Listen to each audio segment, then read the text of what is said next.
సంక్రాంతి సినిమాల్లో young producer మీరు ఒక రకంగా.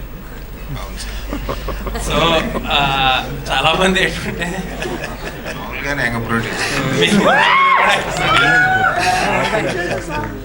ఓకే, సో ఏంటంటే చాలా మంది అనుకున్నారు 5 సినిమాలు రావు, అది రకరకాల క్యాలిక్యులేషన్స్ మాట్లాడారు. బట్ స్టిల్ ఏంటంటే లాస్ట్కి అన్ని మూవీస్ వచ్చేస్తున్నాయి, 5 మూవీస్ కూడా వచ్చేసినట్టే ఉన్నాయి. సో ఏమనుకుంటున్నారు మీరు? ఇంత టఫ్ కాంపిటీషన్, లేకపోతే ఏంటంటే ప్రతి సినిమా కూడా ఒక ఫార్మిడబుల్గా కనిపిస్తుంది, ప్రతి సినిమా మీద కూడా చాలా భారీగా ఇన్వెస్ట్ చేశారు. అండ్ 5 మూవీస్ని సంక్రాంతికి ఆడియన్స్ కన్జ్యూమ్ చేయగలరా? ఇంత హెవీగా అయిపోయింది ఏంటి, lots of money at stake. ఏమనుకుంటున్నారు ఒక ప్రొడ్యూసర్కి? మీరేమనుకుంటున్నారు ఈ సీజన్ ఎలా ఉంటుంది?